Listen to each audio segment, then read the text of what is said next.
du Père, du Fils et du Saint-Esprit. Amen. Viens, Esprit Créateur, visite les âmes de tes fidèles et remplis de la grâce d'en haut les cœurs que tu as créés. Évangile de Jésus-Christ selon saint Luc. En ce temps-là, les pharisiens et les scribes dirent à Jésus, « Les disciples de Jean le Baptiste jeûnent et font des prières, de même ceux des pharisiens. Au contraire, les tiens mangent et boivent. » Jésus leur dit, « Pouvez-vous faire jeûner les invités de la noce pendant que l'époux est avec eux? Mais les jours viendront où l'époux leur sera enlevé.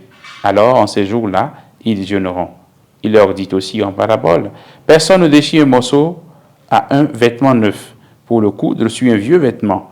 Autrement, on aura déchiré le neuf et le morceau qui vient du neuf ne s'accordera pas avec le vieux. Et personne ne met du vin nouveau dans de vieilles outres. Autrement, le vin nouveau fera éclater les outres, il se répandra et les outres seront perdues. Mais on doit mettre le vin nouveau dans des outres neuves. Jamais celui qui a bu du vin vieux ne désire du nouveau. Car il dit, c'est le vieux qui est bon. » Acclamons la parole de Dieu. Louange à toi, Seigneur Jésus. Bien, chers frères et sœurs en Christ, nous sommes aujourd'hui le vendredi 2 septembre.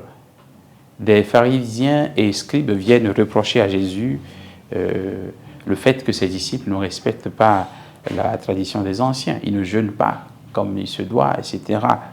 Jésus leur répond en insistant sur l'importance de la nouveauté de la vie de ses disciples, appelés à se laisser transformer, à se laisser renouveler. Voilà. On doit mettre le vin nouveau dans des outres neuves. La vie chrétienne appelle à une nouveauté. La vie chrétienne, c'est un nouveau départ. Il nous arrive malheureusement souvent d'être chrétiens et de continuer à rester dans certaines de nos anciennes habitudes. Mais la vie chrétienne nous appelle à la nouveauté en Jésus. Que dois-je renouveler dans ma vie? Chacun doit se poser cette question. Qu'est-ce qui est vraiment nouveau en moi? Qu'est-ce que le Seigneur a apporté de nouveau en moi? Qu'est-ce que j'ai laissé le Seigneur transformer en moi? Ou bien je traîne encore des habitudes anciennes. Nous sommes invités, frères et sœurs, à renouveler nos pensées. Pour ne pas, par exemple, rester dans le pessimisme, parce que beaucoup dans le monde sont très pessimistes. Il suffit simplement de voir ce que les médias nous présentent. Aujourd'hui, c'est la catastrophe, ça ne va pas, etc. Le journal de chaque jour, c'est tout ce qui ne va pas bien qu'on nous présente, à tel point que nous-mêmes, on reste dans la mentalité de rien ne va, tout est mauvais, etc. Nous pouvons aussi tomber dans des stéréotypes, en restant dans des schémas bien définis. On a toujours fait comme ceci, il faut continuer de faire comme ça. Non, c'est ma nature, c'est mon caractère, je suis comme ça, acceptez-moi, je ne veux pas changer, je suis comme ça. Ou bien, bon, ne me demandez pas de changer.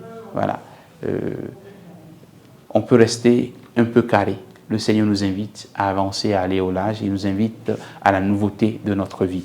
Un ami, pour blaguer, dit que vous, les prêtres, vous demandez de changer. Pourtant, votre Jésus, il ne change pas. Il est toujours le même. Pourquoi dois-je changer moi, si Jésus est le même? Et l'ami a oublié de voir que Jésus, lui, reste fidèle. Il est constant dans sa fidélité. Et nous autres, nous sommes infidèles, nous sommes inconstants.